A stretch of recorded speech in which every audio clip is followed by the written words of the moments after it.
एक मिनट का स्वागत करते हैं जी।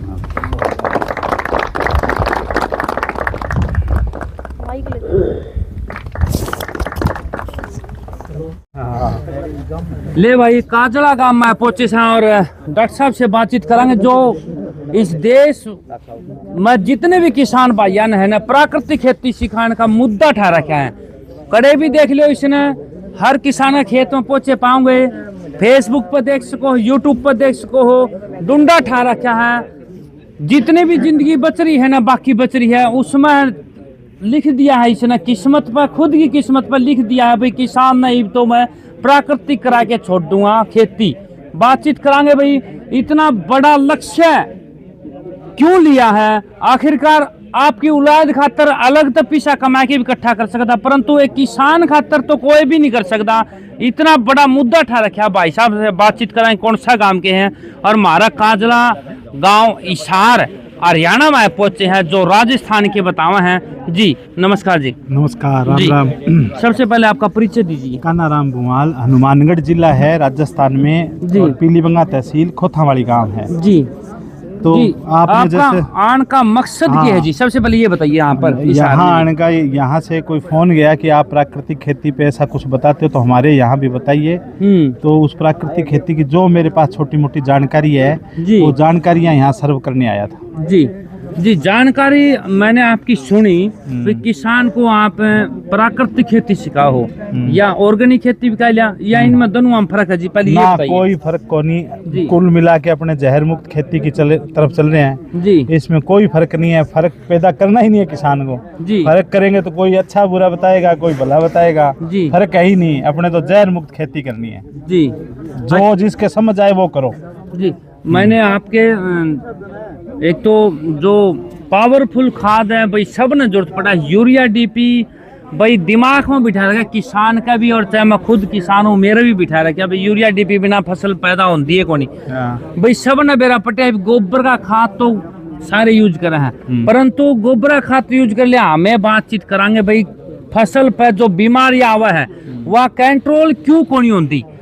भांग धतूरा सब कुछ छिड़क के किसान थक ले है भाई फिर भी वह बीमारी दूर को नहीं होती। लास्ट में किसान की फसल खा ली जा है और लास्ट में फिर वही 20 मन दाने बचा है और किसान फिर नु कह दे मैं तो या खेती करूँ कोनी, मैं तो पीछे हट के वही रासायनिक खेती करूँगा।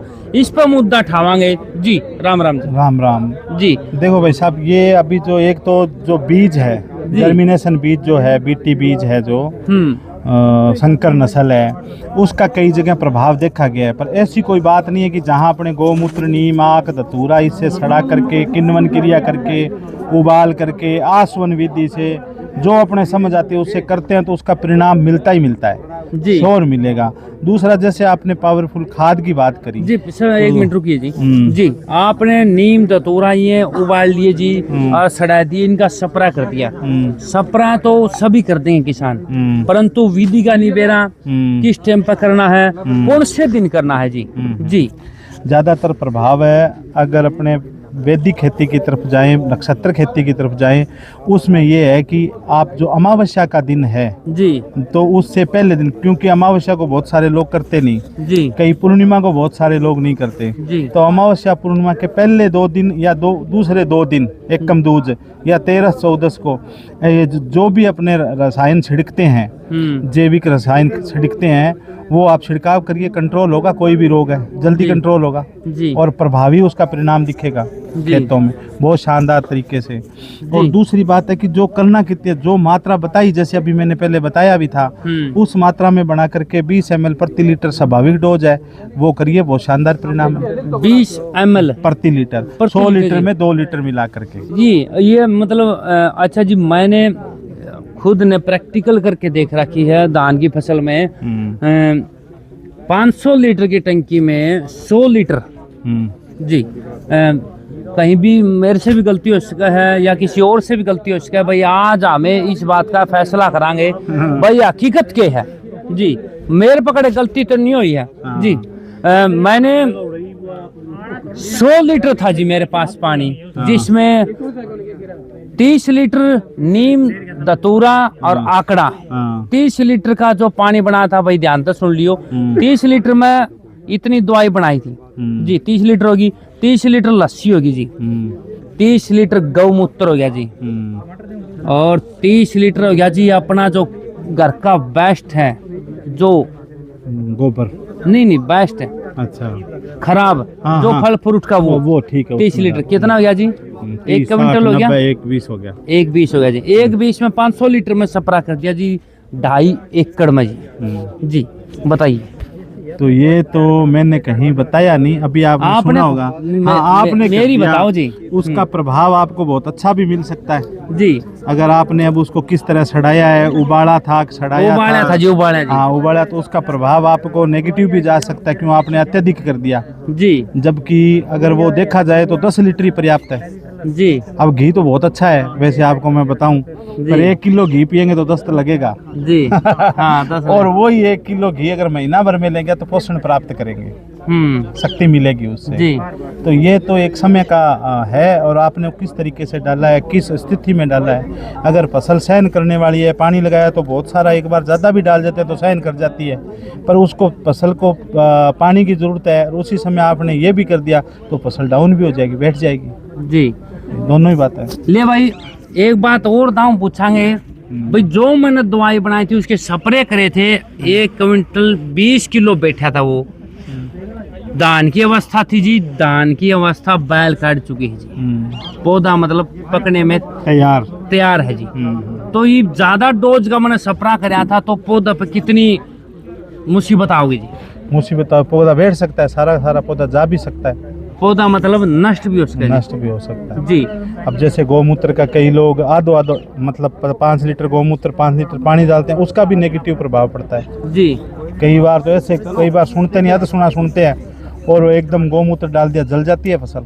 सारे हुए मेरे किसान भाइयों और कानाराम जी, मेरा सौभाग्य है कि आप लोग यहाँ पधारे और आपके पवन चरणों से धरती पवित्र हुई, तो दिल से आपका स्वागत है। और मुझे ये देख के बेहद खुशी होती है कि हम किसानों में दोबारा से कुछ न कुछ नया सीखने की ललक पैदा हो रही है। जो हम, जैसा वैज्ञानिकों ने कहा, किसान पहले भी खेती करता था, बीच में फिर सियाने आगे बोले हमारे मुताबिक करो, अब फिर वही सियाने फिर आगे बोले अब फिर हमारे मुताबिक करो। अब उनकी हम माने तो देखो, जैसे बहन जी कह रहे थे, कंपनियों के लिए काम हो रहा है सारा का सारा, उनका मकसद कंपनियां ही है, हम कहीं भी हम केंद्र बिंदु किसान नहीं है। परंतु कुछ किसान, कानाराम जी जैसे, मेहता जी जैसे, आप जैसे दोबारा जागरूक हुए हैं, इस काम में शुरू किया है, तो देखो कल्याण होगा कहीं ना कहीं, तो हम अच्छा करने की कोशिश कर रहे हैं। और मेरा मकसद रहता है कि जीवन, जल और ज़मीन बच जाए, तो अगली पीढ़ी को हम कह सकें हमने ये काम किया था। केवल हम हमारी ड्यूटी पूरी कर रहे हैं, अगली पीढ़ी को हम अच्छा दे सकें इसलिए। तो साथियों, ये खेत आपका है। यहाँ मैं लगभग 6-7 साल पहले मैंने खेत खरीदा था, और जब से मैंने खेत लिया है, मैंने इस खेत में कोई रसायन नहीं डाला है। इससे पहले मेरे पास में इस्लामगढ़ का खेत था, वहाँ मैंने लगभग 10-12 साल काम किया। तो हमेशा मेरी कोशिश रहती है, मैं भुट्टू से रहने वाला हूँ, और मेरी ज़मीन वहाँ भुट्टू सेम में थी, ज़्यादा पानी का इलाका था। मैं कोशिश रहती है कि हमेशा बेकार ज़मीन खरीदूँ, यानी जो इसको मालिक कहता है यहाँ कुछ भी नहीं होता, ज़मीन धरती अच्छी नहीं है, मैं कहता हूँ हमारे भाग्य या जो भी कर्म अच्छे नहीं है, धरती तो अच्छी है ही है। वहाँ भी मैंने बगैर पानी की ज़मीन ली थी, वहाँ सब कुछ हो गया। यहाँ भी ये भी कम पानी की ज़मीन थी, मैंने खरीदी, यहाँ काम शुरू किया। तो आपके सामने एक खेत है साथियों, यहाँ 4 तरह का चना है, 2-3 तरह की गेहूँ है और सरसों है, ये सब चीज़ें हैं। उसके अलावा कुछ किसानों को शिकायत रहती है कि हम कर तो लें, मैं भी जाता रहता हूँ प्रोग्राम में, कहते हैं हम पैदा तो कर लें, खरीदेगा कौन, बेचेगा कौन। किसान साथियों, एक ही चिंता है हमें बेचने की, परंतु मेरे साथ में बिक्री की दिक्कत नहीं है।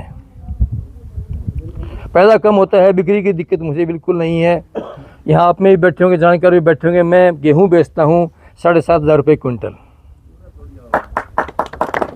चना मेरा 100 रुपये किलो देता हूँ, मूंग 100-125 रुपये किलो देता हूँ, सरसों का तेल, पीली सरसों का तेल 400 रुपये लीटर देता हूँ। मेरे खेत का जो अनाज है, जो है मेरे पास में बगैर छिलके का, जो छिलका ही नहीं है, 100 रुपये किलो देता हूँ। यानी कि संतुष्टि मुझे यहाँ है कि भाव मेरी मर्जी का, किसान को उसकी मर्जी का भाव मिल जाए तो बहुत कुछ मिल जाता है। केवल हमारे खेत का जो माल है उसी का भाव और कोई तय करता है। हम ये कैसे नासमझ कहो या कुछ भी कहो कि हमारे माल का भाव कोई और दाम तय करता है। जिस बनिए को, किस व्यापारी को सरसों कैसी उगती है, कौन सी वैरायटी क्या है, वो भी दाने साहब के बताता है, इतने पैसे इतने पैसे इतने पैसे, 1 2 3 होके ख़त्म हो जाता है। हम गुटरू गुटरू देखते रहते हैं, हम कुछ नहीं बोल पाते। परंतु मेरे साथ में ये सौभाग्य है मेरा कि मैं मेरा माल मेरे भाव पे बेचता हूँ।